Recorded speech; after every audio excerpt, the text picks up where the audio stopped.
Good evening, each and everyone here. I am thrilled to welcome you all for today's informative webinar on From Fundal Eye to Station, a practical fetal assessment in labor. I am Vijay, manager at Mediversal Academy, and I have the privilege of introducing our esteemed speaker for the day, Dr. Arshia Sayed. Dr. Arshia is an accomplished obstetrician and gynecologist with an MS in obstetrics and gynecology and extensive experience in tertiary care teaching hospitals. She is currently serving as an assistant professor and has significant clinical expertise in high-risk obstetrics, obstetric emergencies, operative obstetrics, gynecological surgeries, and basic laparoscopic procedures. Dr. Arshia is actively involved in undergraduate and postgraduate teaching, mentoring residents, and conducting academic activities, including seminars, general clubs, and skill-based training sessions. She has contributed to several research publications in reputed national journals with a special focus on maternal health and critical care obstetrics. Her professional interests include postpartum hemorrhage management, obstetric ICU care, operative obstetrics, and simulation based medical education. We are delighted to have you, Doctor, today. Over to you.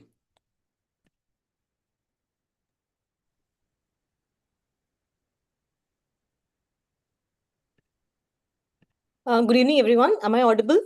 Yes, Doctor, you are audible, loud and clear. Shall we start today's session then? Yes, please. Okay.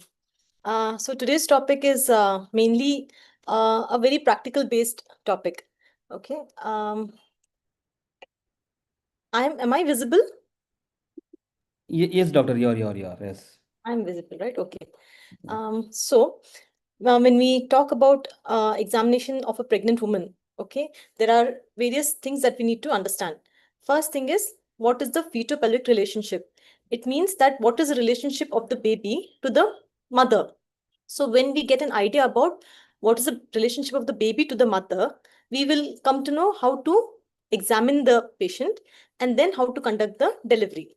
So in today's study, objectives are feto-pelvic relationship, abdominal examination, pelvic examination, which includes fetal factor and the maternal cervical factor. Then comes assessment of CPD, and the last topic would be pelvimetry.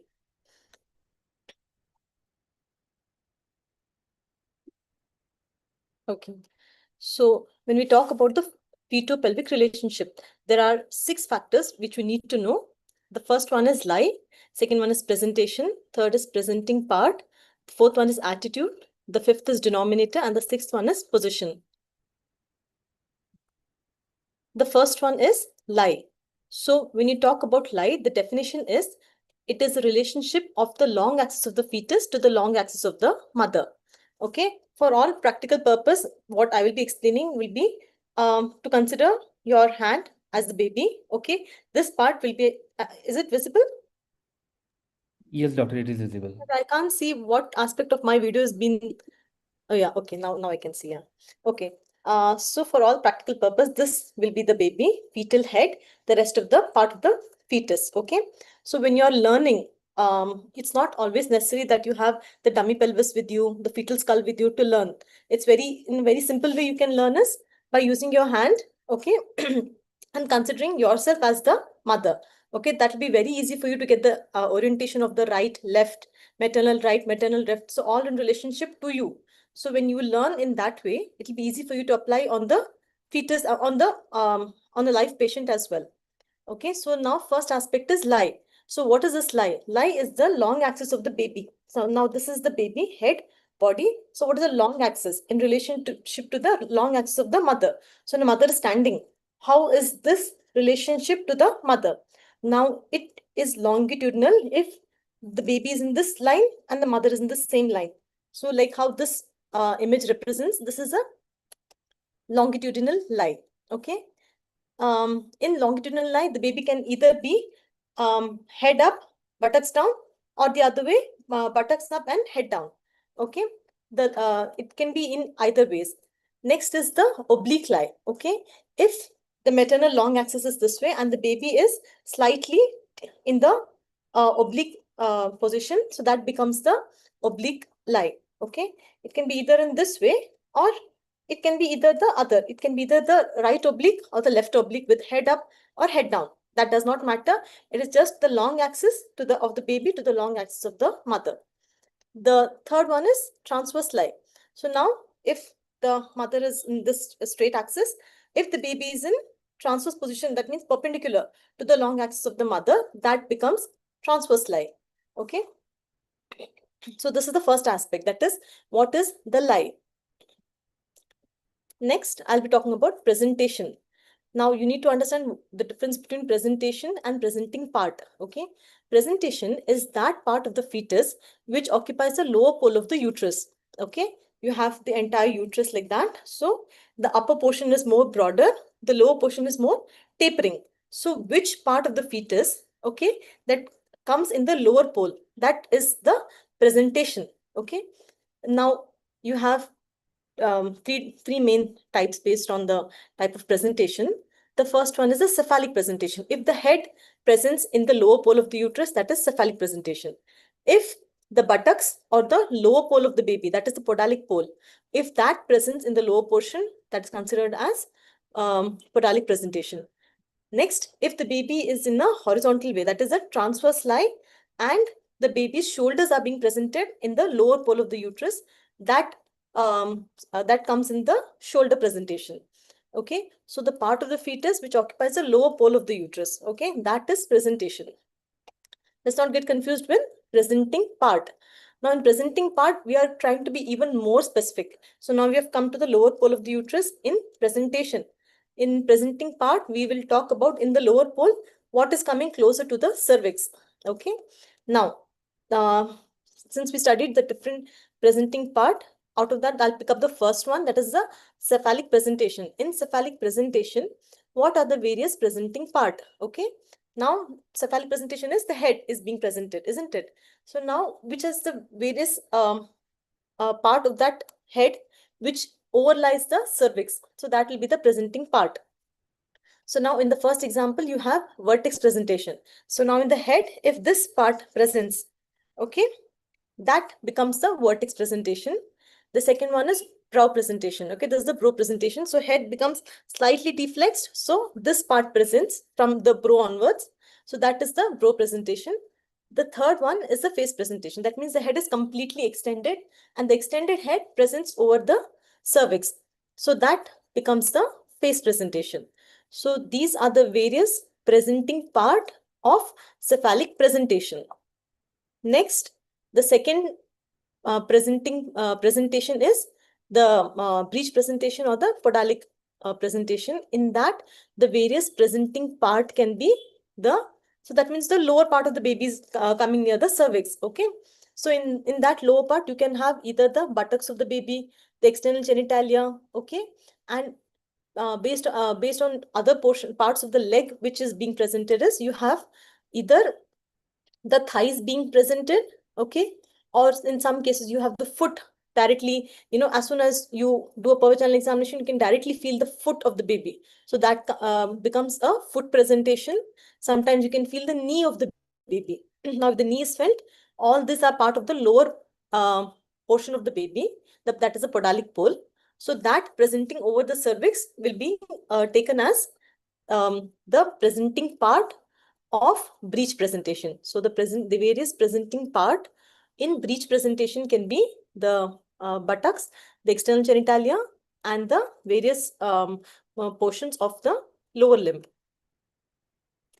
Okay. And the third one is the shoulder presentation. In shoulder presentation, the presenting part will be the shoulder itself. It can either be the shoulder or sometimes the whole hand can prolapse out. Like how you can feel the foot of the baby in breech, you can feel the arms of the baby in case of shoulder presentation. So that completes presenting part. The next is attitude. Now, attitude means what is the relationship of the various fetal parts to each other. So the baby's various parts in relation to it itself is the attitude. So now the most common attitude of the baby is the fetal position, what we talk about, the universal attitude of flexion. The baby is in a very humbled way trying to come to the world, okay? In the sense, all the fingers are flexed, the wrist is flexed, the entire body, including the head, is completely flexed. So that universal attitude of flexion is the most common attitude that the baby takes. But there are some variations in that, in which the baby can come with some degree of extension. So if the baby does not take the complete flexion, the baby can go in for slight deflexed extension, complete extension. Okay. So these are the various attitude. Now, this flexion extension of the head, like in this case, this is again the in cephalic presentation where the head is completely flexed. Now, in this case also it is cephalic presentation where the head is completely extended. The same position can, this one can occur in breech presentation also, where the baby's head, it will be reversed. Okay, the head will be up and the head will be extended. That is the stargazing sign of the fetus. Even here, you can see the in breech presentation, the limbs, the lower limbs can have various degrees of attitude. See, for example, here it is flexed at the hip joint, okay, and flexed at the knee joint. So that is a complete breech. Now, if it becomes flexed at the hip joint and extension at the knee joint, that becomes a frank breech. Similarly, here either the legs are there is extension at the hip and the extension at the knee joint, that becomes a footling. Okay, extension at the hip, flexion at the knee, that becomes the kneeling presentation. So what is the attitude of various fetal parts to each other? It can be either flexion or extension. All the topics so far so clear? Because only if you understand the feto-pelvic relationship will you be able to understand the rest of the topic.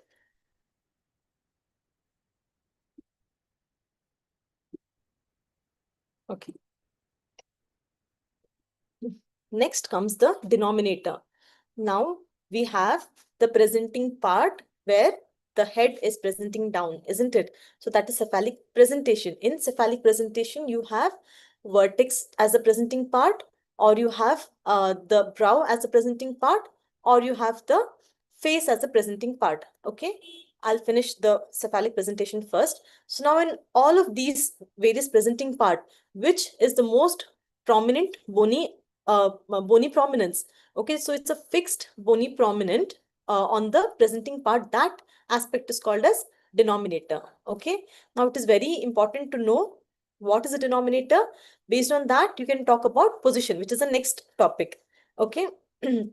Now, when the vertex is being presented, the most prominent portion will be the occiput. Okay, the occipital protuberance, that will be the most prominent bone. So that occiput is called as the denominator.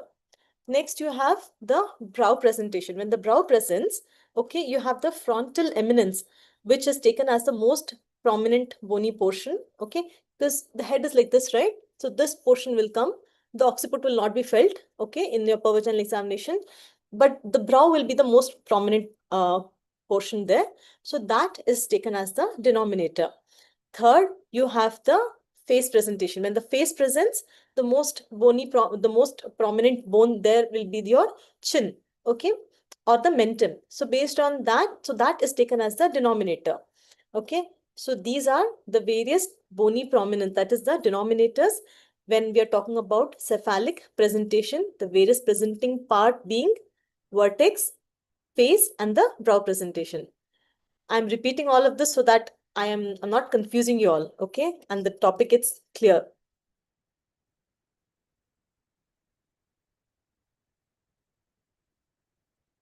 Okay, thanks for the feedback. I know how much you all are able to grasp then.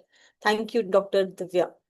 Okay, then you have the breech presentation. Okay, in breech presentation, what is the most prominent bony aspect there? Okay, so in breech, you have the sacral bone to be the denominator. Now you may ask, ma'am,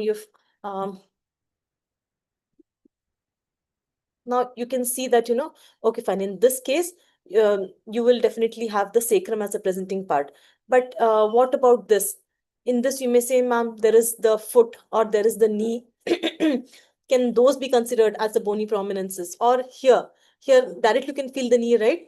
Can you, you may get confused, ki, Okay, those are also the most bony prominent area there in the breech, isn't it? But the answer is no. It's always the sacrum. That is because the mechanism of labor, okay, it's taking place at that level, okay, at the level of the sacrum.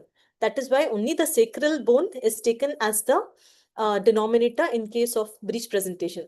Let it be complete, frank, footling, or kneeling presentation. Next, when you have the shoulder being presented, okay, even if you have an arm prolapse, doesn't matter. The denominator here becomes the scapula, okay, or sorry, the acromial process of the scapula. So that is denominator. Next, you have the various positions. Now, various position of it means that what is the relationship of the denominator to the maternal pelvis. Okay. So after you know denominator, now the next aspect will be what is the relationship of the denominator of the fetus to the maternal pelvis. That is called position. So it is very important that you know how to assess the position of the fetus in utero. Now, what you need to do is you have to divide the maternal pelvis into 8 quadrants. Okay, so the portion directly in front of the sacral promontory becomes the becomes a posterior position. Okay, directly in front of the pubic symphysis becomes the anterior position. If it deviates slightly anteriorly to the left, that becomes the left anterior position. Similarly, on the right becomes right anterior position. If it completely occupies the transverse plane, that becomes the transverse position. That means either the right transverse or the left transverse. Then you have, if it deviates to that means the denominator is in the posterior part, okay, of the maternal pelvis, either right, left, it becomes right posterior or left posterior. Now, when you talk about, so now we know that the most common way the baby presents is cephalic presentation. Breech presentation is rare. Even more rarer are the shoulder presentation. So for this, I'll be explaining about the vertex in cephalic presentation. When the vertex is being presented, the occiput becomes the denominator. So in this example, in the image, the example is that of occiput being the denominator. So the occiput occupies the position. So I'll explain it in this way. Again, very easy to learn obstetric if you do consider yourself as the mother and this as the baby. Okay, so now this is the fetal head. Your middle finger, the knuckle bone becomes the occiput. Okay, this part is the sinciput. Now this is the maternal pelvis. Okay, now visible, right? Okay, now this is the posterior portion, that is the sacral promontory. This is the pubic symphysis. Now the occiput is behind, like this. Okay, occiput is behind, in front of the sacral promontory, that becomes occipito-posterior, or you can also call it as direct occipito-posterior. If it comes directly in front of the pubic symphysis, okay, the occiput is directly in front of the pubic symphysis. That becomes occipito-anterior position. If it's deviated slightly to the maternal left, this is my left, okay, if it is deviated slightly to the maternal left, but in the anterior aspect, that becomes left occipito-anterior. If it is in the transverse plane, occiput in the transverse plane, that becomes occipito-transverse position. Occiput going slightly in the oblique direction, but in the posterior aspect, right occipito-posterior, and this is direct occipito-posterior. Similar way, you have either the mentum, it can be mento-posterior, direct mento-posterior, left mento-posterior, left mento-transverse. So, all the various combinations are depending on what is the denominator. Okay, same thing if it's sacrum also, it can be sacro-anterior, sacro-posterior, sacro-transverse. Okay, the other one is front lemminence. Same. The position will be based on the 8 quadrants. What you know as a denominator, you assign that as the position. So that concludes the feto-pelvic relationship. Now, I'm just again going to summarize because this is the most important aspect. If you know this, the rest of the topic becomes very much simpler.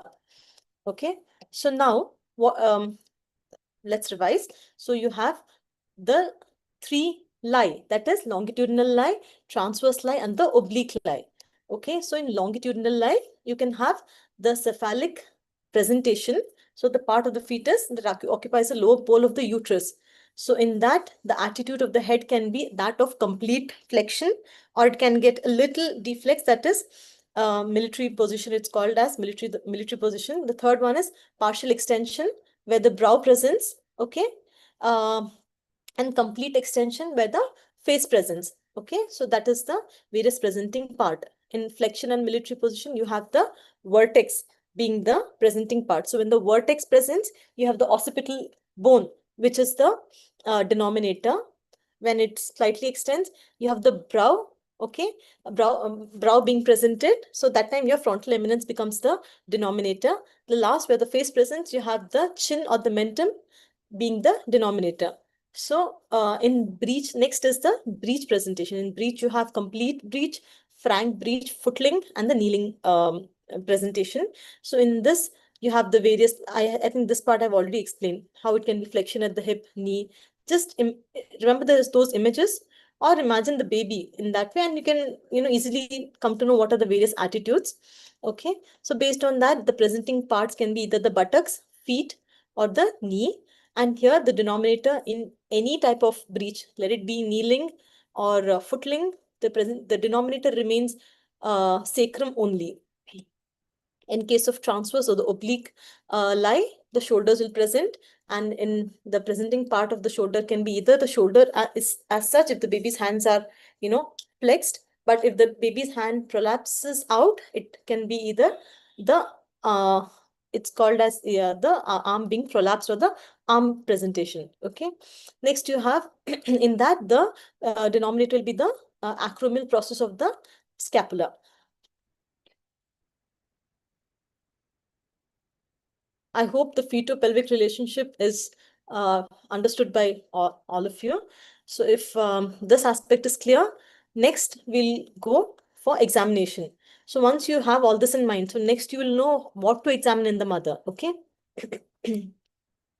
So before any examination, first directly don't jump to pervaginal examination. OBG is not just directly going in for PV examination. You have to always do abdominal examination and then go for the pervaginal examination. Okay. So before examination, there are certain prerequisites. If you follow these prerequisites, you will not go wrong in your examination. First and foremost, very important that you take the consent of the patient. You make her comfortable, especially if it's a male examining, then make sure that, either the patient bystander is around or your female nurse is around. Okay, only then you can examine your patient.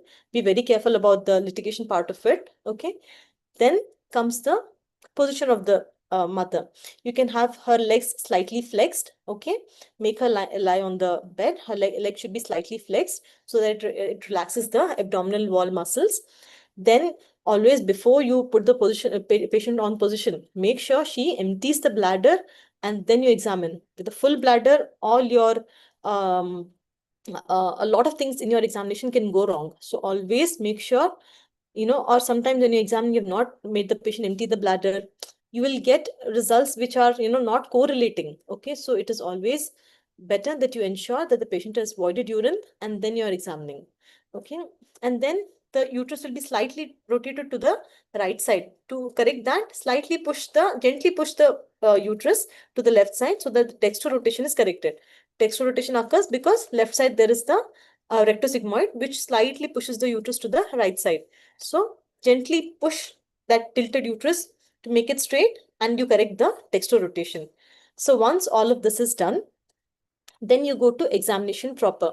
Okay, that is the inspectory finding. So the examination in what I'm going to be teaching is not like how, you're taught in your medical school, inspection, that how you ratta verify about, abdomen is uniformly distended, umbilical central liverted, linear nigra strike gravidarum present. So we're not going to be discussing that. Those are things which are normally present. Okay. What we need to see in examination in practical point of view. Okay. What is important, what is relevant, that we'll be discussing today. Okay. So first, after you've exposed the abdomen, always important that the exposure of the abdomen is till the xiphisternum on the upper side, lower side, till the pubic symphysis. It is a must and should that the abdomen, this whole part of the abdomen is exposed. So then you're going to see how is the abdomen distended. Okay, the minute you look at the abdomen, if the abdomen is longitudinally distended, that means you are knowing that now the lie is a longitudinal lie. If you feel the uterus is slightly, tilted, okay, to one of the sides, so you can suspect that this it could be either a oblique lie. Then you have either, if the maternal abdomen is transversely distended, then in such a case you can think of it to be as the transverse lie. Okay. Other things which you can, pick up by just examining of the patient is fetal movements. Okay. There are some patients who may come and tell you that they're not experiencing fetal movements. Sometimes, in multis, they will, primigravidas who are first time pregnant, they will not be able to appreciate the fetal movements well. Or if it's the maternal abdomen is having a thick wall type of maternal abdomen, they will not be able to feel the movements as such. So there's something which you can see. Okay, there are some fetal movements which are very easily seen. So the minute you see that the baby, you can see the fetal movement, you're assured that the baby is alive. Okay, sometimes some of you may struggle to get the fetal heart. Okay, but the minute you see the baby moving, at least you know that the baby is alive and kicking. Okay, so very important that you look at those fetal movements. Okay. In some cases, you can find a suprapubic bulge. Most common causes, you have not made the patient void urine. So nicely, you can see that lower portion of the abdomen being bulged. So that can most commonly be a full bladder. Next, condition where you can see suprapubic bulge is in case of an obstructed labor. Okay, the patient is probably having some sort of CPD and the baby is not coming down. Okay, so when you're suspecting CPD, that lower portion can go in for distension. You can get those bandal ring. So this is something which you can see visibly on the maternal abdomen, the suprapubic bulge. In some cases, you can see subumbilical flattening. Okay, normally you can see that nice round contour, right? In some cases, the upper portion will be nice, having that nice round contour. The lower portion will become suddenly flat. Okay, this when you see something of this sort, keep in mind that it can be occipito-posterior position. Okay. Then you have scars, very important. Okay, that is why it is a must and should that you expose the abdomen till the pubic symphysis, because you have phalansteal scar which can go sometimes, like it's called the bikini line scar, right? So it can go way down. So some patients might hide the history of previous cesareans or previous hysterectomies, okay, myomectomies. They may either not share or hide such information, but you need to know if you can really give a trial of labor in such a patient or not.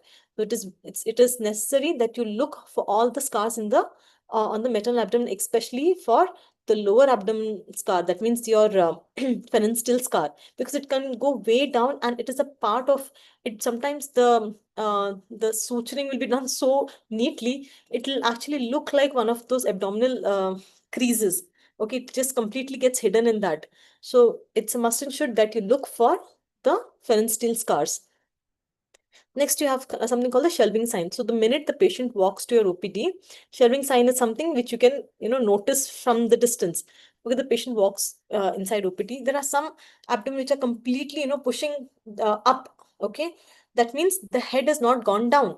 Now, if the head enters the pelvic brim, the maternal abdomen, which is completely high up, it can suddenly, look like it's gone down, and the maternal abdomen, the upper portion, that's fundal area, it will look like you can actually place a book on it and it will stand still. That is what the shelving sign is described as. There is something which when the patient enters itself, you can see that her, abdomen, though she's term, the abdomen slightly, like settled down kind. So that is when you can think, okay, fine, this patient, the baby might have entered the pelvic brim. Other things which you can see on inspection are abdominal wall edema. Okay, so that is also of relevance because you have pregnancy-induced hypertension in which the patients can develop ascending type of edema, where generally the patient's foot is exposed and the abdomen is exposed. You cannot look for other areas like, the edema over the thigh, vulval edema. Sometimes you may miss on your abdominal examination finding. So you may only see pedal edema, which you may think that it's part of a routine pregnancy. But when you look at abdominal wall edema as well, that means it is a type of ascending type of edema. So here you need to keep in mind that she may have pregnancy-induced hypertension, preeclampsia, or any of those hypertensive-related complications. So these are the practical things that you need to look for in examination during a pregnant patient examination. That concludes inspection. Next comes palpation. Okay, before you start, as you're taught in medical school, first itself you'll go and start doing all the grips. What is the first grip, second grip, third grip, fourth grip? Okay, but before all of that, no, just place your palm, okay, over the fundus in this manner, and your thumb will be directed down like this. And first you have to look for contractions. Okay, contraction is when your fingers will not be able to indent. Suppose this is the metal abdomen, okay? You'll not be able to indent your finger, okay? That is when you are going to feel the contraction. If the uterus, the fundus gets easily distended like this, that means there's no contraction. If it is hard and you're not able to indent your finger, okay, your fingers are not getting compressed like that. Like how it's getting compressed in this, it's not getting compressed here, okay? So that indentation of finger, which you're feeling, that is the contraction, okay? The indentation which is not felt, that is when the contraction is occurring, okay? So you're not going to do any of those, grips or any of the examination if the patient is having contraction. You wait for the contraction to pass, and then you go ahead with your other grip examination, okay? So the minute you start feeling for the contraction, you have to feel the contraction for 10 minutes, and you have to always have a watch with the seconds on it so that you know each contraction lasts for how many seconds. So that's about contraction. Always the contractions are felt over the fundus because you have the cornual location of the pacemaker of the uterus from where the contraction starts, and then it spreads downwards. So it's not just over the fundus. The contraction has to spread down. That's why your thumb is going to feel the contraction spreading down. So that's how you're going to place your hand over the patient to look to feel the contraction. So all the examination are you standing on the right side of the patient if you're a right-handed person. Okay, so then we'll talk about the fundal height. Fundal height is the first felt resistance to your ulnar border of your left hand. That is the fundal height. Okay, so you start palpating from xiphisternum and you start going downwards. The minute you start palpating and the first resistance that you feel, you stop at that. But if you start pushing it, I've seen students, pushing it further down. The uterus it's mobile. It will go further down. Okay. So you're not going to do that error. This is the uterus like this. Okay. The first resistance that you feel. Okay. Here is the fundus. Okay. And you start palpating down. The first resistance that you feel is the fundal height. Don't keep pushing it down. It will go further down. So that your judgment on fundal height will again vary if you start pushing it further down. Start palpating like that with your ulnar border. Feel the first resistance, you stop at that. That is the fundal height. Now you all know fundal height can be if at the level of your umbilicus, it is 24 weeks. Okay, midway between that 16 to 18 weeks. Above 2 finger breadth higher, if you go, you will be able to count it as 26 weeks, 28 weeks. Okay, 4 finger then 24, 28 weeks. 2 fingers then 24, 26 weeks. Until the xiphisternum, it becomes 36 weeks. After 36 weeks, you will, once it's term, you're going to say that the head, if it slightly enters the pelvic brim, the shoulders will occupy the flanks. So the flanks will appear full. Okay, that is when you're going to say that this abdomen looks term. So that's about fundal height. Next, you're going to talk about the various grips. Okay, the first, they are called as the Leopold's grips. Okay, you have the first, second. In pelvic, you have the third and the fourth grip. Okay, so this is how you're going to examine the various grips. Okay, so you're standing on the maternal right, isn't it? So the first pelvic grip, sorry, the first grip, that is the fundal grip. Okay. Okay. In fundal grip, you're going to palpate what occupies the fundus of the uterus. Okay, you're going to start palpating with your both the hands on the fundal aspect, and you're going to feel what is the part of the fetus occupying in the fundus.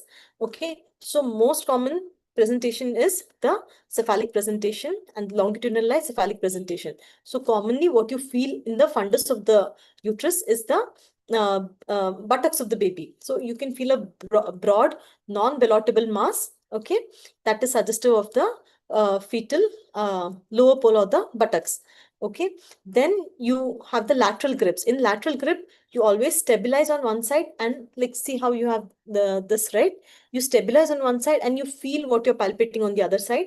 Again, you stabilize on the other side, feel what you're palpating on the other side. Okay. So when you do this, one side you'll feel knob-like structures. Okay, that is your fetal limbs, the upper limb, lower limb. Other side you'll feel a smooth curved resistance. That is the fetal back. Okay, the back of the baby. Then you have the pelvic grip. So now you have the first pelvic grip. First pelvic grip, you're going to you're going to place your palm like this. This is the head of the baby occupying the lower pole of the uterus. So you grasp what is the portion in the lower part of the uterus. Okay. Now you talk when you grasp the fetal head. Fetal head is something which is ballotable. The term ballotable means it can easily move without moving the rest of the body. Head like this, you grasp the head, and when you move it, since you have the neck, right? So it will make sure that only the head is moving, the rest of the baby is not moving. So that means the head is ballotable. Okay. So when you're doing your first pelvic grip, you can feel what portion of the babies in the lower pole. So most commonly, you'll feel the head of the baby, which is ballotable. Okay. And then at the same time, you can even make out if it is if it is a vertex as the presenting part, or if it is slightly deflexed head. Also, since you can make out the occiput and the sinciput. Okay. Occiput. Okay, the occiput and the sinciput. If it is a well-flexed head, the sinciput is higher, the occiput goes lower.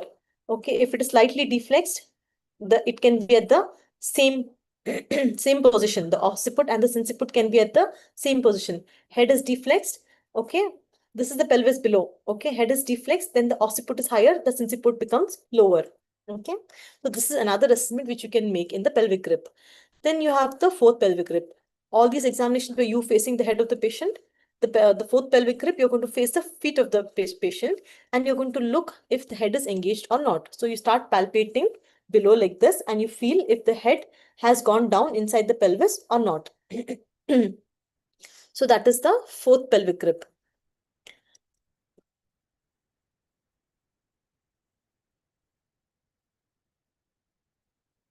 Okay.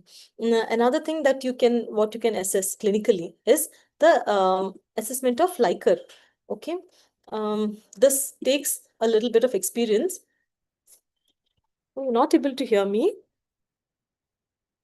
You are loud and clear, doctor. Yeah, I but think this Dr. Yeah, not able to hear since last 7 minutes. Dr. Namrata, it might be an internet issue. We are able to hear. The Uh, rest of you able to hear, right?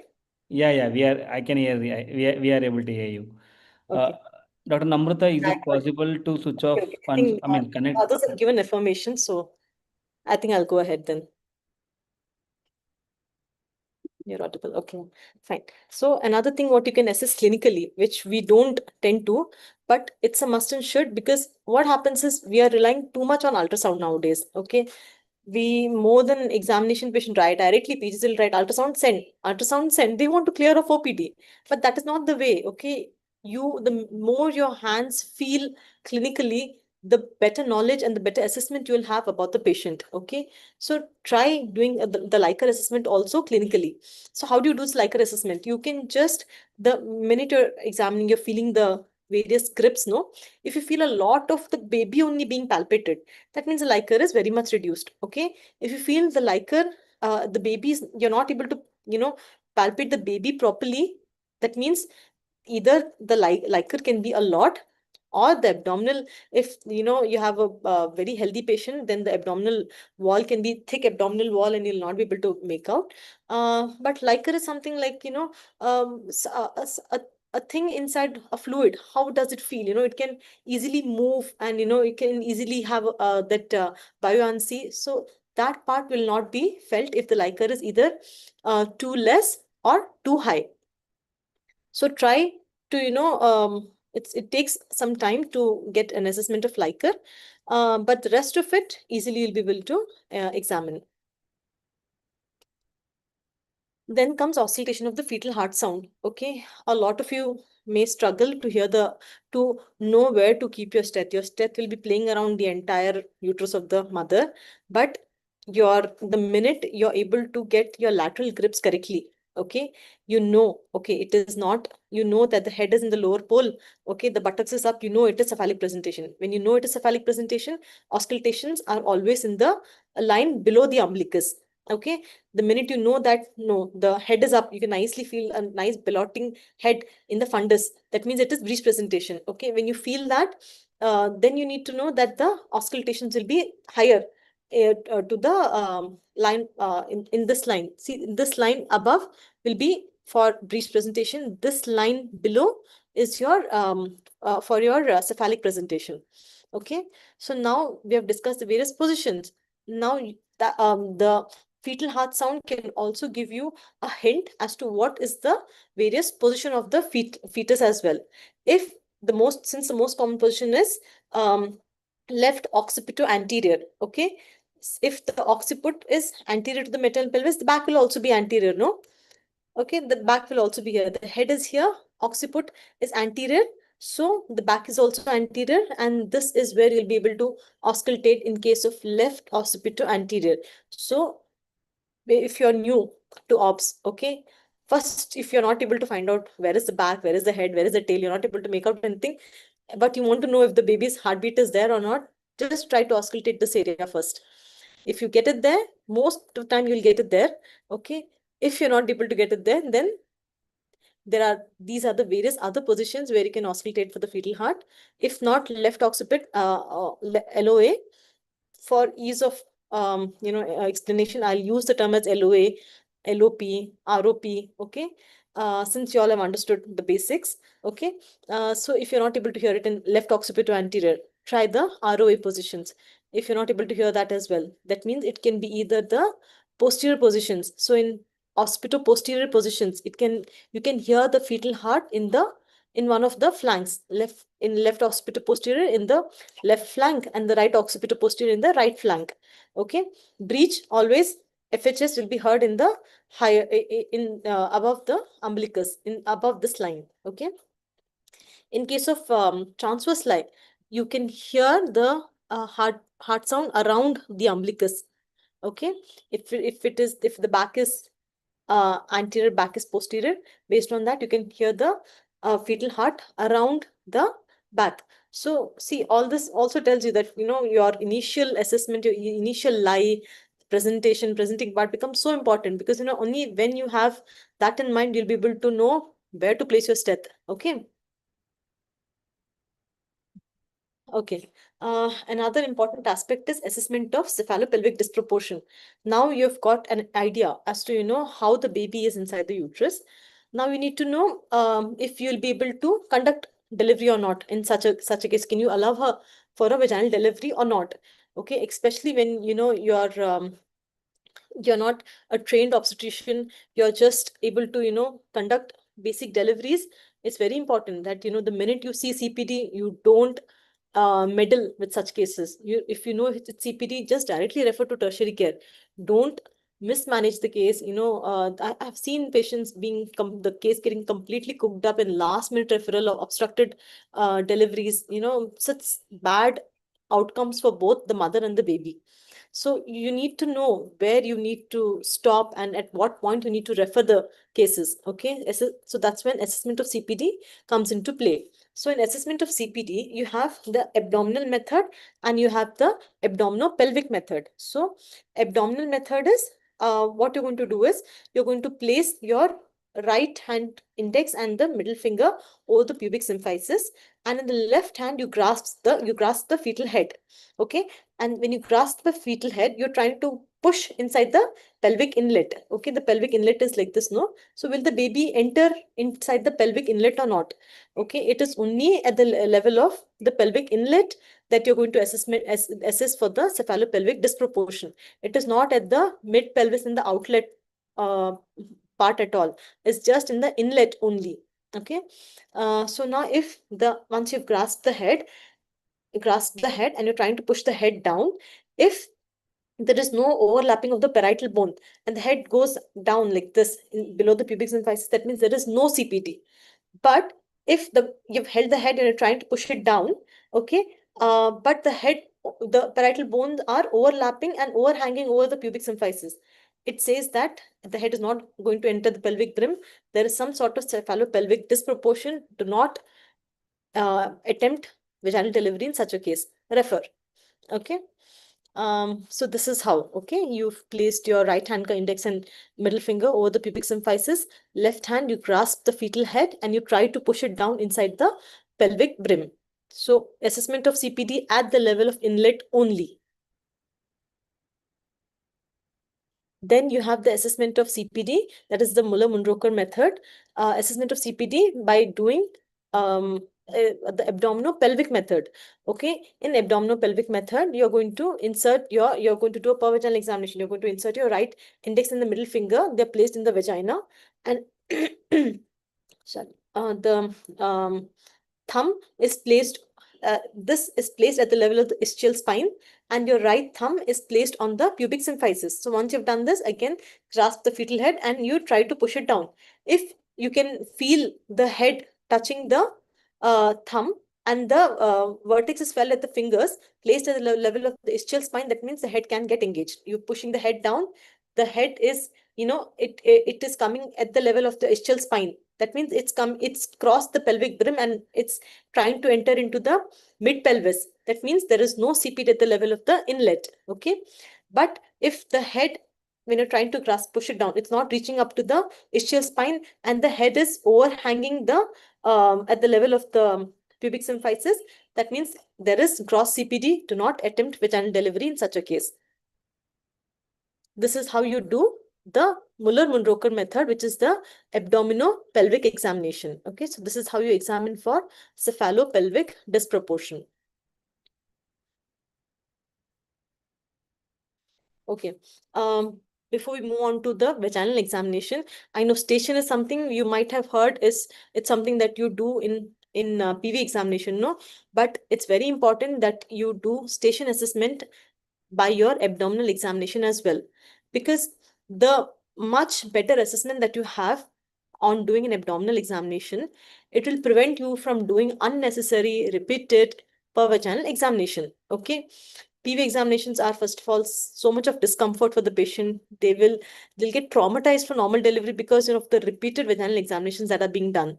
Okay, so as much as possible, make your hands better in the abdominal examination so that repeated PV examination, which is a lot of discomfort for the patient, is being avoided. Okay, so when you talk about, so station is something which you assess per vaginally, but you can also assess it abdominally in order to prevent multiple PV examinations. Okay, so how do you assess the station of the head in the abdominal examination? Okay, suppose this is the head. How do I explain? Okay, suppose this is the fetal head. Okay, and this is the this is your pubic symphysis. Okay, and the pelvic inlet.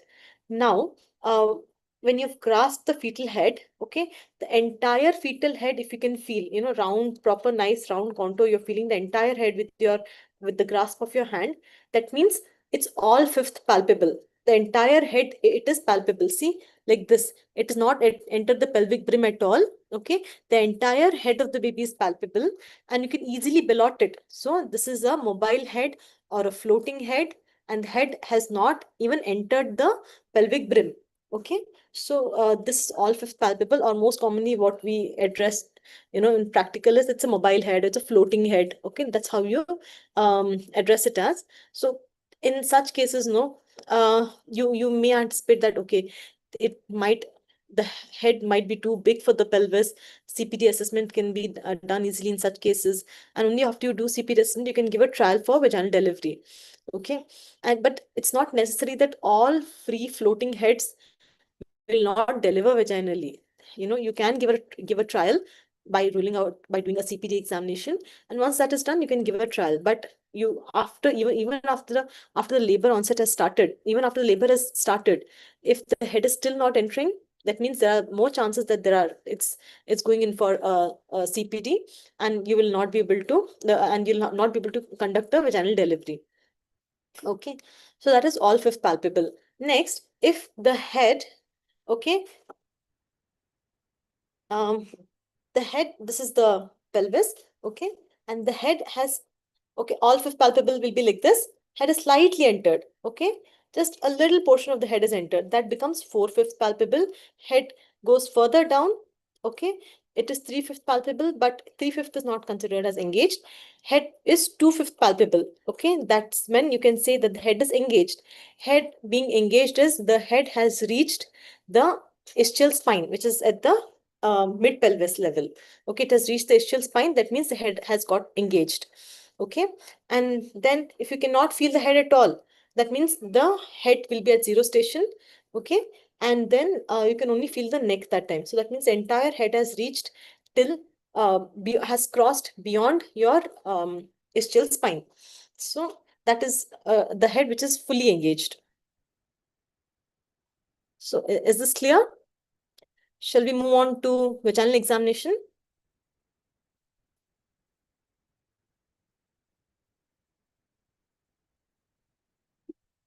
I hope that's a yes. Okay, yeah.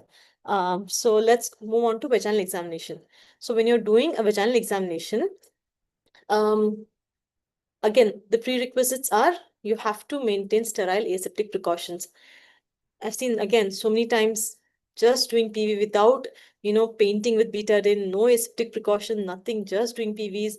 The patient will have very bad, they end up with, that vaginal mucosa becomes very friable. They end up with a lot of vaginal tears during delivery. Okay, then the vagina becomes warm. The patient starts becoming, the total count rises. She'll start going into sepsis. The baby will also have sepsis. So in order to prevent all of those complications as much as possible, okay, every time you do a PV examination, just use some betadine or some sterile aseptic precautions you take, and then you do a vaginal examination. Okay, again, a sterile glove to be used.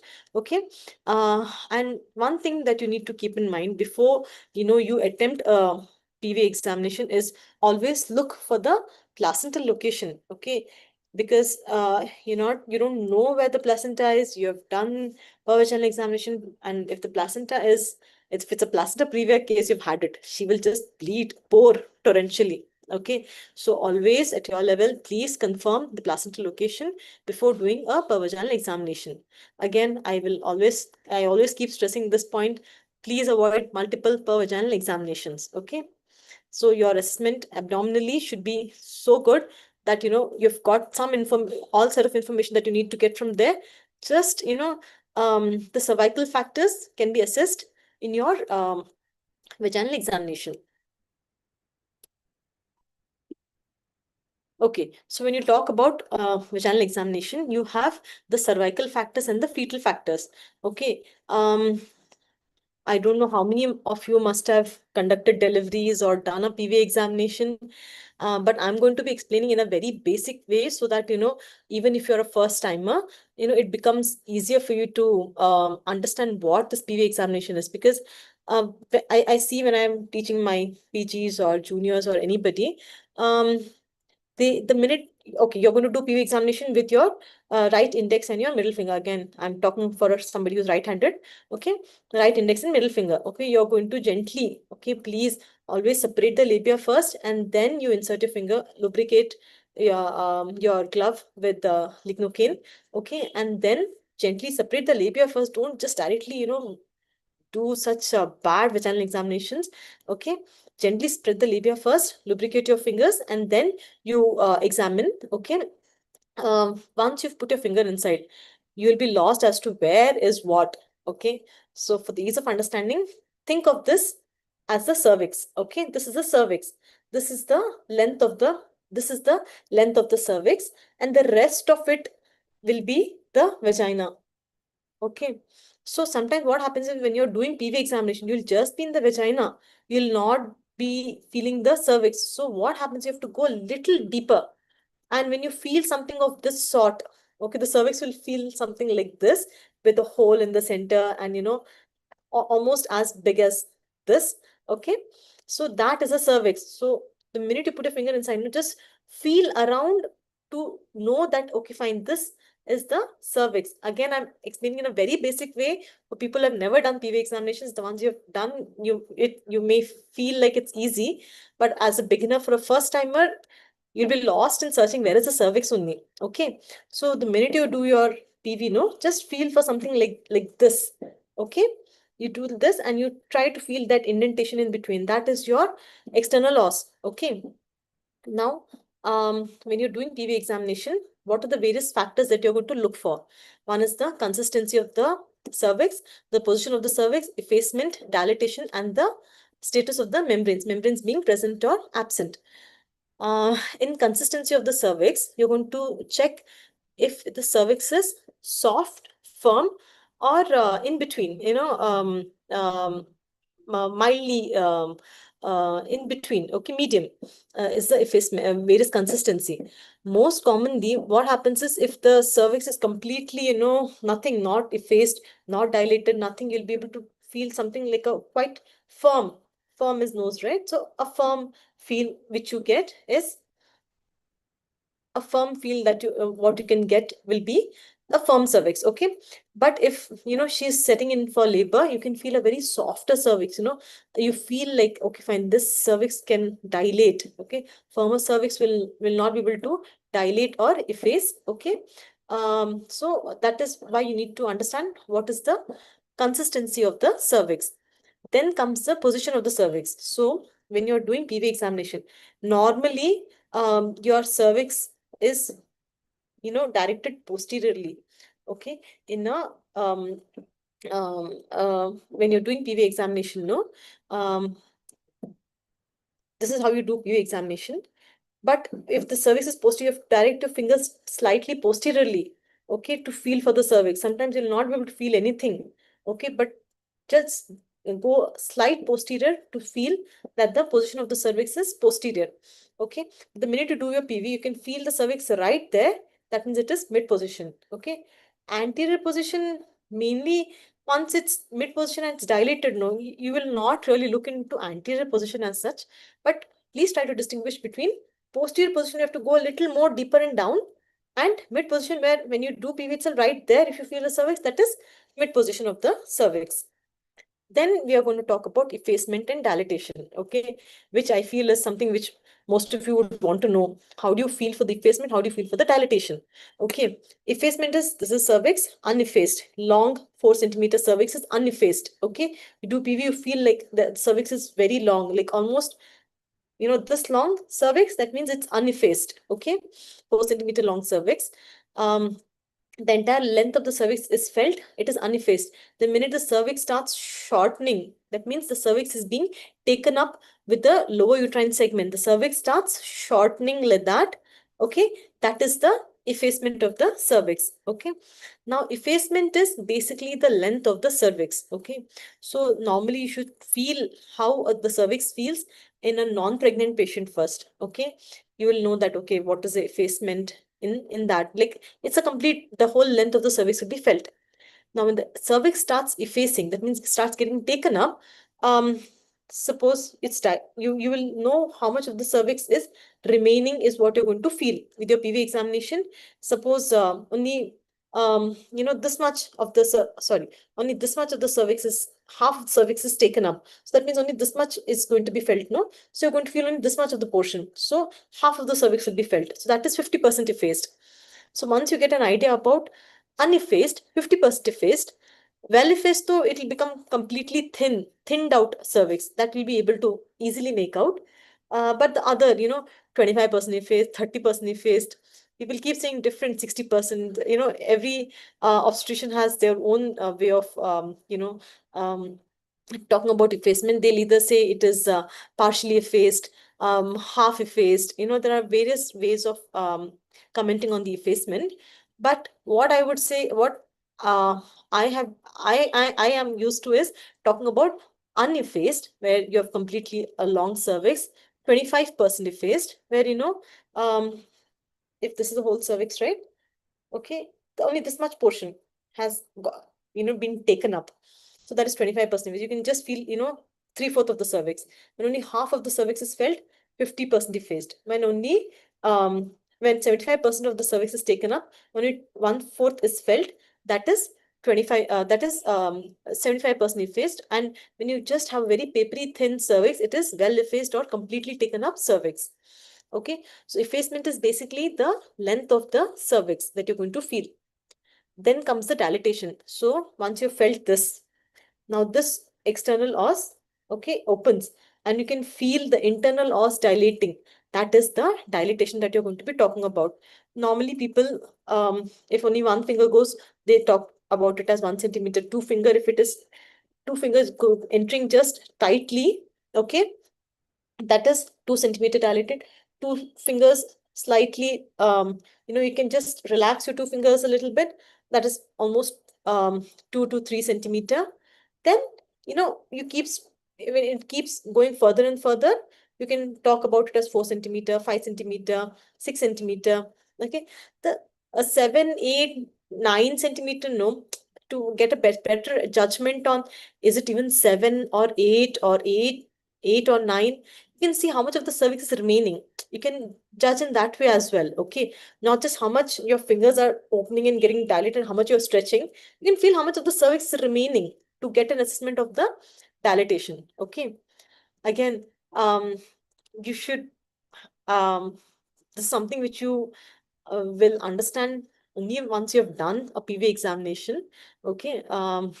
So yeah, the last portion is the presence and absence of the membranes. Okay. So only membrane assessment can only be done after the cervix is dilated, isn't it? Only then you'll be able to feel the membranes. Okay. With all this in mind, we'll talk about Bishop scoring. Okay. So what is this Bishop score? Again, the same points that we have discussed. There are 4 cervical factors and 1 fetal factor. Okay. So in cervical factor, you have the dilatation of the cervix, the effacement of the cervix, the consistency of the cervix, and the position of the cervix. Okay. So position can be posterior, mid position, or the anterior position. Please try to make out the difference between posterior and mid. That should be enough. Then consistency, I don't know about medium consistency, but firm to soft, you'll be able to make out. Soft cervix also, you'll be able to easily feel a soft cervix. Firm, mainly in somebody who's had some, mainly in primary gravidas, you can feel like a firmer cervix, or somebody who's undergone some sort of, cervical trauma previously. In such cases, you'll be able to feel a slightly firmer cervix. Okay. Then you have the effacement. Again, effacement, as I told you, see, in this now they've taken it as 0 to 30%, 40 to 50%, 60 to 70%, and 80%. Okay. So there are various ways of how you can talk about effacement: partially effaced, uneffaced, completely effaced. Okay. So that's also another way of talking about the effacement. But I found it easy to talk about 25, 50, 75%, and fully effaced cervix. Okay. Then comes the dilatation. Not dilated at all. Cervix feels like this. You cannot put your finger at all. Okay. Mainly it's the internal os that you're talking about. It's not the external os. In a paras, sometime you must have heard about, people talk about paras os. Paras os is the external os will feel open since she's delivered previously, but the internal os will remain closed. That is the paras os. Okay. So dilatation is always about the internal os, not the external os. talking about stations next. Okay, I've covered that. Okay, stations I'll be talking in the fetal aspect of the vaginal examination. Okay, station is the descent of the fetal head. Okay, um, okay, so this is the descent of the fetal head. If the head has reached the ischial spine. Okay, ischial spine, how you palpate is when you do a PV examination, no, posteriorly, you just try to feel things posteriorly, okay, in the posterior vagina. In the posterior vagina, just slide your fingers like that and try to feel for two bony prominence. That is the ischial spine. So when the lot of clinical relevance of ischial spine. So that is something which you can easily palpate as well. Okay, just posterior vaginal wall. Try to feel for some two things protruding. So that is your ischial spine. So now, if the fetal head has reached the ischial spine, that means it is at zero station. See, the ischial spine, if the fetal head is at this point, okay, that is the station at that point becomes zero station. Okay, so 1 centimeter it goes higher, it becomes a minus stations. When it comes more towards the introitus, that means more towards the outlet part, okay, that becomes the plus stations. Okay, so minus stations are, that means the head is still higher up, it is not coming down into the pelvis. Okay, but once it's crossed the ischial spine, it becomes the plus station. These are all 1 centimeter. So again, you'll be thinking how to assess station in PV examination. See, the minute you're doing vaginal examination, if you feel the head right there, okay, the head is here, you have inserted your fingers and you're feeling the head right there, that means it's in the plus stations. But you have to put your hand like deep down, further go inside and check, that means it's at the minus stations. Okay, but to know if it has reached zero station or not, your assessment should be for the ischial spines. Okay. um,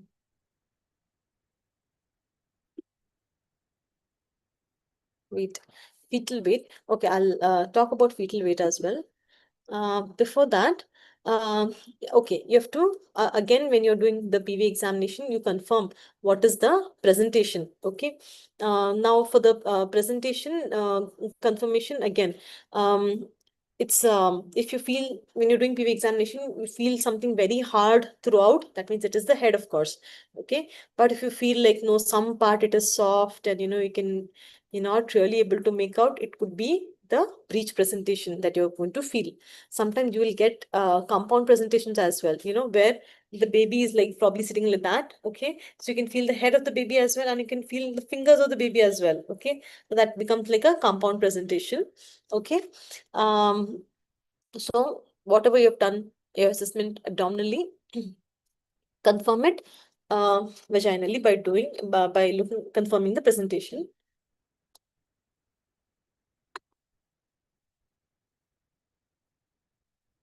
Now, the other aspects you can check after the membranes have ruptured. Okay. For example, if you want to know what is the position you can make out even when the membranes haven't ruptured, but a better assessment would be once the membranes have ruptured. Okay. And then where is the location of the fontanelle? Okay. The anterior fontanelle, the posterior fontanelle. Okay. Where are the sutures? Okay. In order to make out all of this, you'll want to know what is the what is the sutures and the fontanelle. Okay, and then the position of the fetal head, then molding in the presence of caput succedaneum. Okay, these are the various fetal factors that you will want to know in your pervaginal examination. We've finished the descent or the okay, I think I'll address all your questions at the end, Dr. Gautam. Okay. So we finished the station. Then we're talking about the sutures in the fontanelle. Okay. See, to know how to feel for the sutures in the fontanelle, no, once the baby's out, once you have a newborn with you try to feel the fontanelle in the newborn. Try to feel the suture which runs behind the anterior fontanelle, something which can be easily felt because it is rhomboid shaped and it is much bigger than the posterior fontanelle. Okay, so you feel the anterior fontanelle of the baby, and then you slide your finger posteriorly. Okay, and then you can feel the posterior fontanelle, and then you can get the occiput as well. Okay, so in order to know how to get an assessment of the baby, you always, you do some retrospective uh, findings where you, once the baby is born, then you feel how the fontanelle feels like, how the occiput feels like, how the suture lines feel like.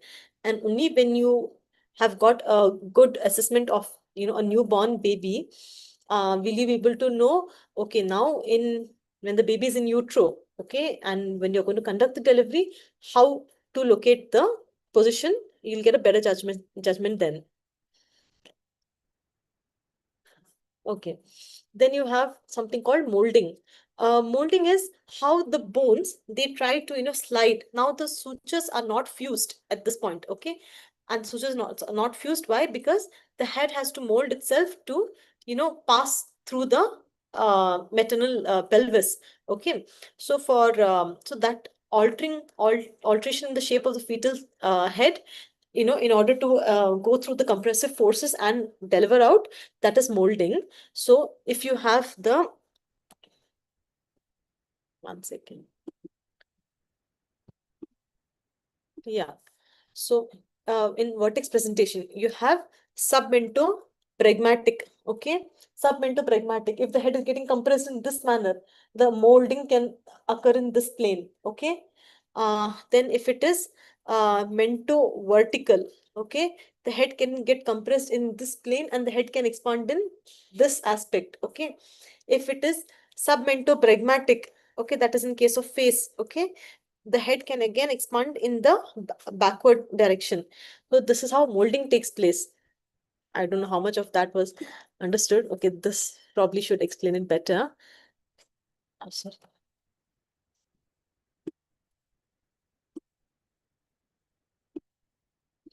Okay, so this is how the compression in this direction. Okay, submentopragmatic in case of vertex presentation. So the head can expand in this way. Molding takes place in that shape. So in this, the molding takes place in this direction. In submentopragmatic in this direction. Okay.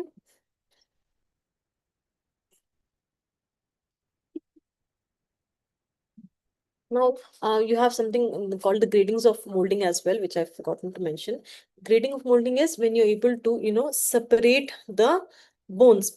Now, what is happening is, suppose these are the bones, okay, and you have the sutures. So what happens in molding? No, this the two bones will start approximating.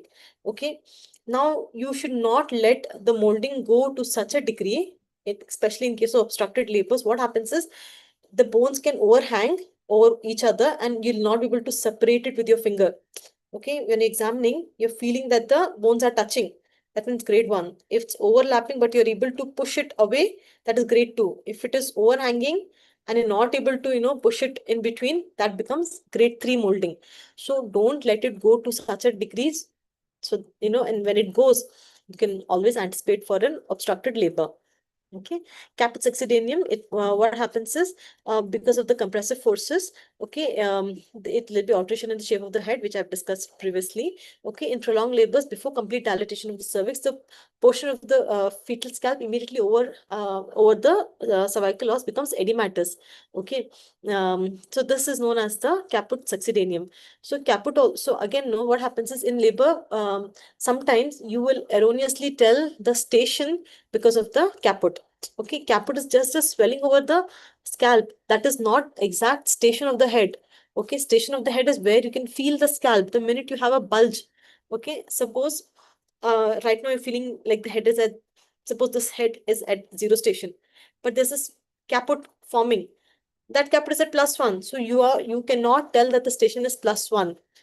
When you feel like the station is +1, you feel like, okay, you can either put some instruments in delivery or you can continue, making her bear down.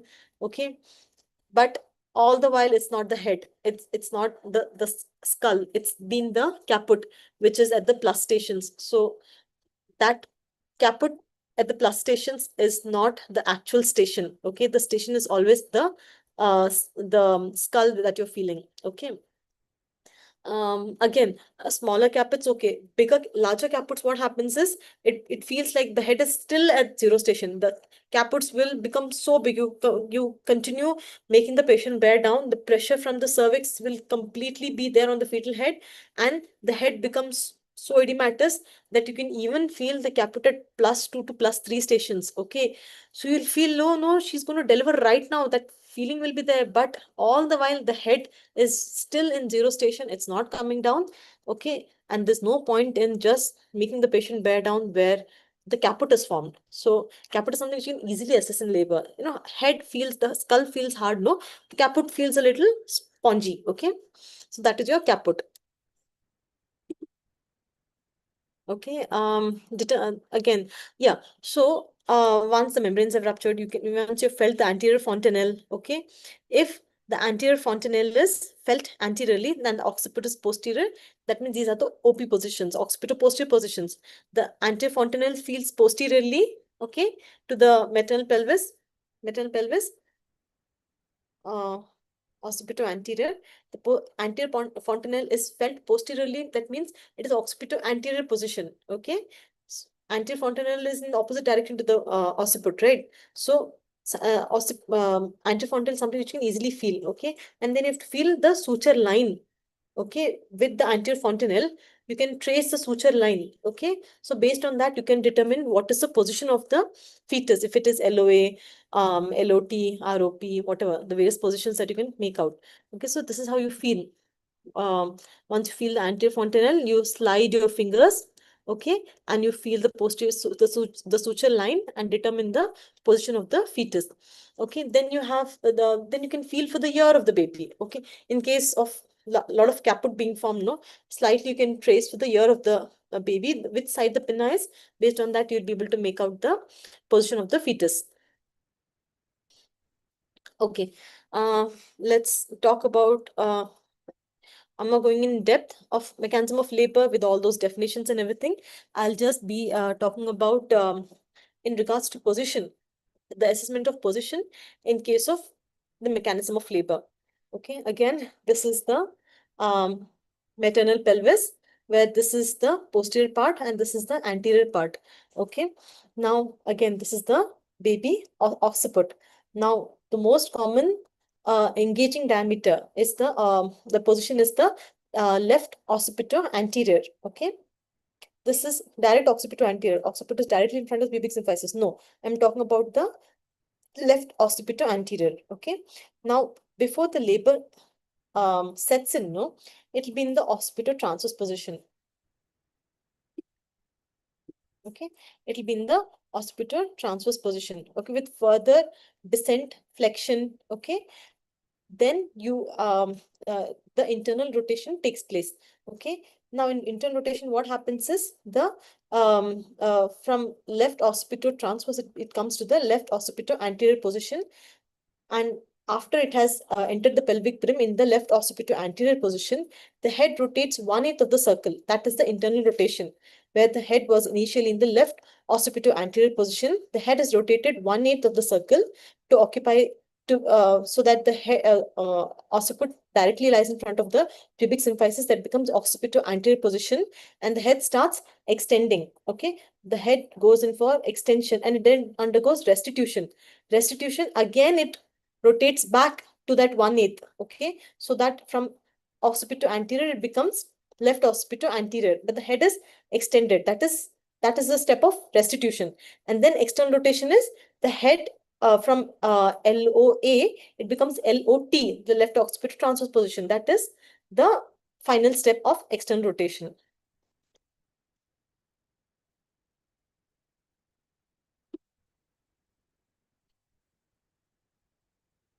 Okay.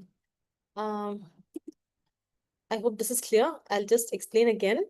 Okay, the head can either, the fetal head, once the process of labor starts, it will be the most common position is the left occipito anterior. Okay, in the left occipito anterior, it undergoes internal rotation of 1/8 of the circle. Okay, when it undergoes from LOA to direct OA. Okay, occipito anterior, the head starts extending. Once the head starts undergoes extension, the head restitutes. And that means from occipito-anterior, it again rotates 1/8. That means it becomes left occipito-anterior. And then when it comes out, it undergoes external rotation. Again 1/8.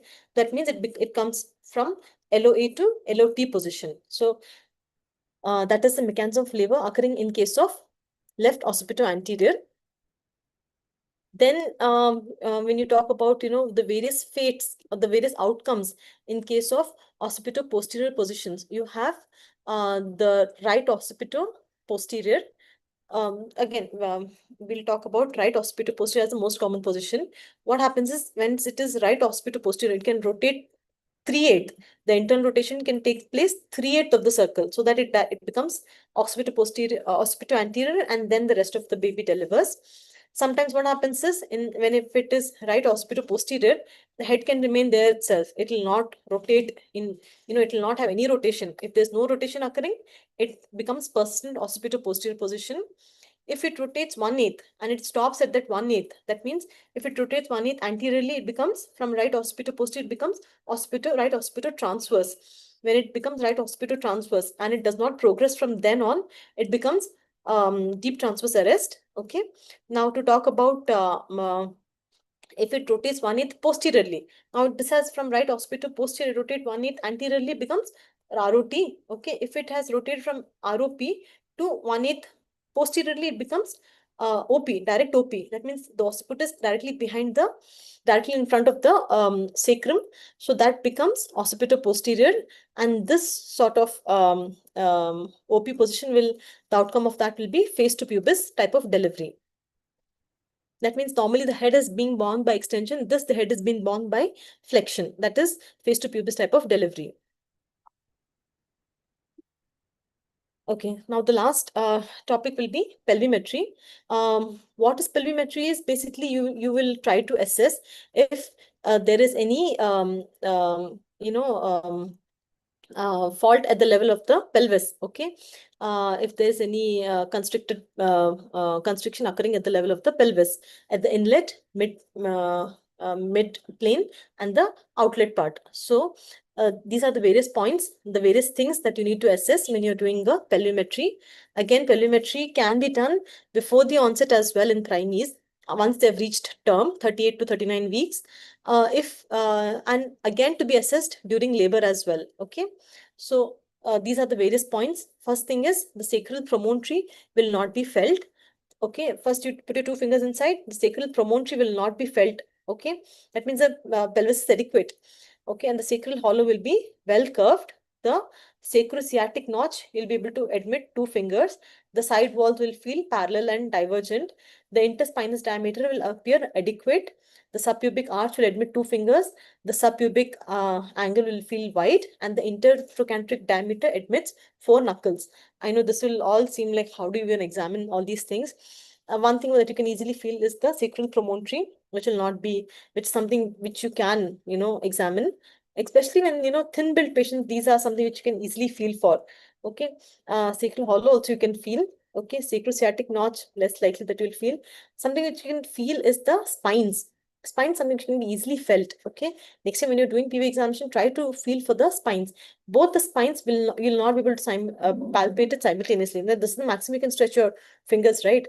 So when you stretch your fingers like this, you'll not be able to feel both the spines simultaneously. Okay, so that means you can say that the interspinous diameter is adequate. Okay, then you talk about the subpubic arch and the subpubic angle. Again, you'll be able to try to understand if the arch is completely narrow or wide. You'll be able to try to feel for it. Okay, intertrochanteric, easily you can just try to place your 4 knuckles at the level of the intertrochanteric line, and you can see if it admits 4 knuckles. That means the outlet is also adequate enough. This is how you feel for the sacral promontory, sacral hollow, sacrosciatic. This is the sacrosciatic notch. Okay, then the ischial spines. Okay, both the ischial spines will not be able to palpate simultaneously. Okay.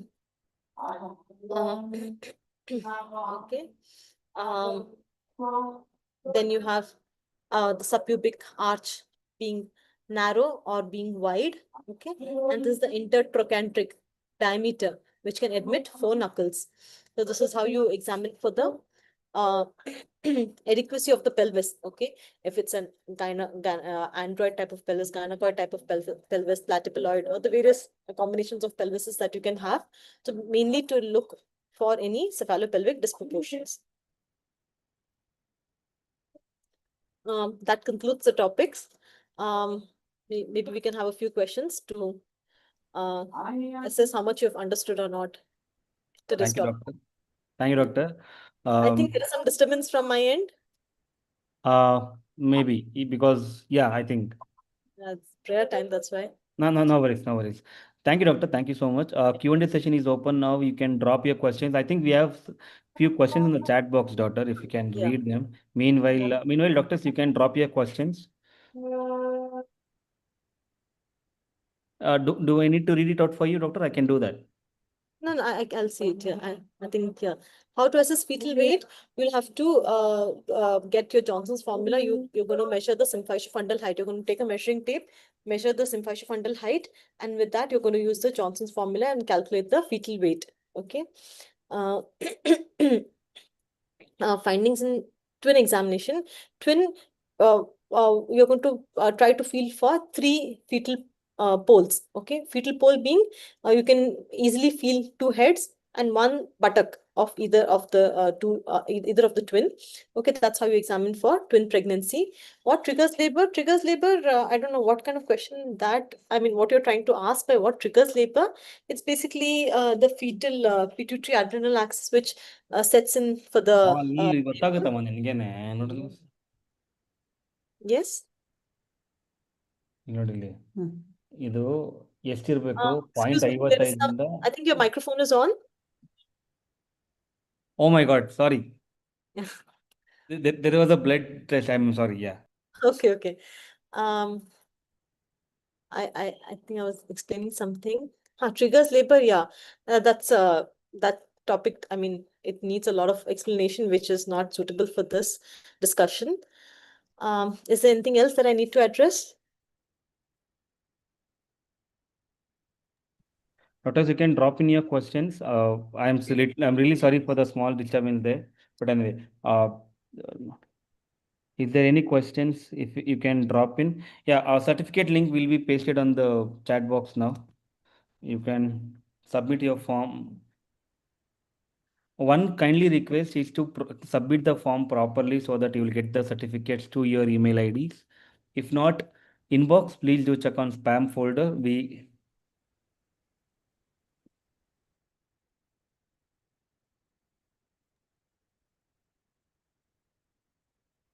Dr. Divya says, thank you for the effort you made to make us understand, ma'am.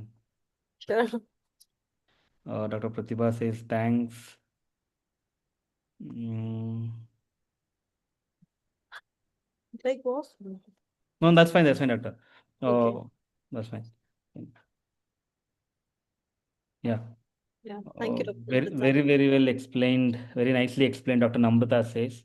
Sure. Can I still examine? Yes, you can.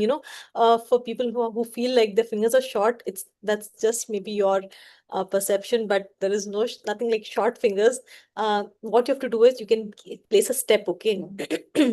When you're examining, you have the patient step, no, which takes to climb on the bed.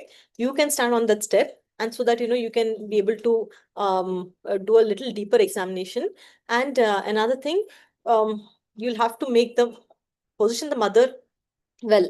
Her legs should be abducted, and a very good flexion over the maternal abdomen. That will give you a better assessment. Okay, so there's nothing like short fingers. You can always position the patient in this way, and you'll be able to easily feel, especially people who have short height. You'll have a lot of help with the by using a step. Pelvic examination, that's what in case of primary, no, it's mainly in case of primaries that you need to do a pelvic examination. Pelvic examination in primary at term, that means once she's 38 weeks, 39 weeks, that's when she's going to set into labor, no, that's when you do a pelvic examination. And also repeat the pelvic assessment or the pelvimetry during during the labor process as well.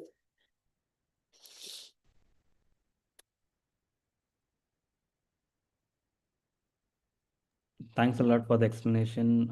Nice presentation. Thank you. Uh, Thanks a lot, ma'am, for explanation. Rash Paul says thank you, ma'am, for great presentation. Ravali says thank you, ma'am. Thank you, doctors. Thank you so much. Please do drop in any queries. Doctor will be here 5 more minutes. Any questions you can drop in. Doctor will be able to answer your questions.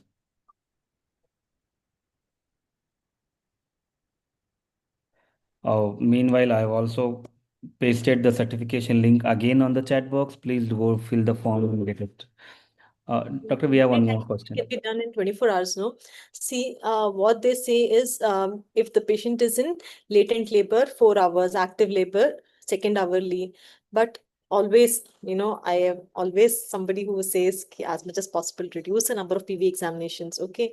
If you want to know if the head is, descended down, once you know that, okay, patient is gotten into labor, okay, especially if you're inducing the patients, okay? If you have done Foley's induction, cerviprime induction, cerviprime gel, you have to assess them every sixth hourly to know how they have progressed. So somebody who is induced, no, you'll end up doing a lot of per channel examination. Okay. And that's what, if a survey prime, then sixth hourly. If it is if it is a misoprostol, fourth hourly. Okay. Always, your assessment of contractions are important that time. Okay. If you feel like she's having good contractions, and also you can see the patient screaming and yelling. Okay. When she's screaming and yelling, she's gone in for active labor. Okay. I always tell my PGs, see, if she's screaming, yelling, she's in, she's going to deliver soon. So even by that, you'll be able to assess, if the patient is nicely lying down, you're getting few contractions, but um, um, you know, um, uh, it's not necessary that you keep doing PV to know, okay, has changed, has it changed? She's getting contraction, has the PV, has she dilated or not? That when you're in labor room, you always have that anticipation. Okay, is she dilating? Is she dilating? That the urge to do PVs is a lot, and not just that. Even when the patient is in, when she's fully dilated, to look for the descent. Again, you'll keep on doing PV examination. Avoid, okay. Just see for the perineal bulge, okay. See, look for flowering of the anal opening. Look for all of these signs. No, you'll know that, okay, she's going to deliver. So as much as possible, avoid multiple PV examination. If necessary, only you do it. Okay. So there's no actual number of PVs that you need to know. Dr. Sharma says there was less time, otherwise, ma'am was explaining very well. We should have got more time. Uh, sure, Dr. Sharma, we can plan for a Sunday if you all if you all are okay with that.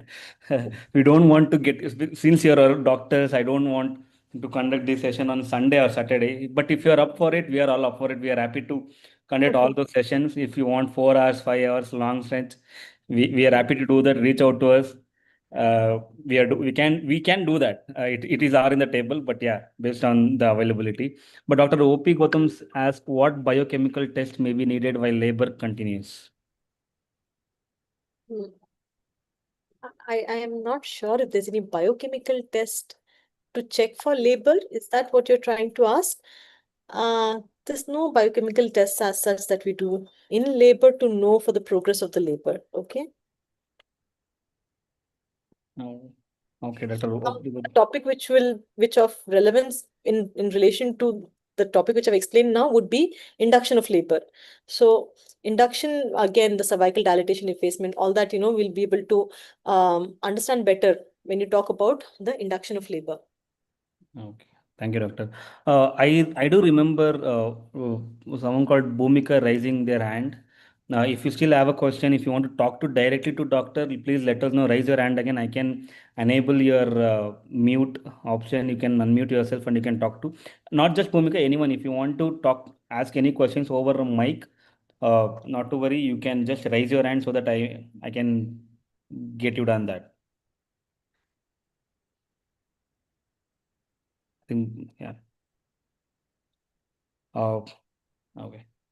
Thank you, doctor. Thank you so much. It was a great session. Uh, Everyone uh, for having me. and on behalf of all the doctors, I extend uh, sincere thanks to you for joining the today at this time.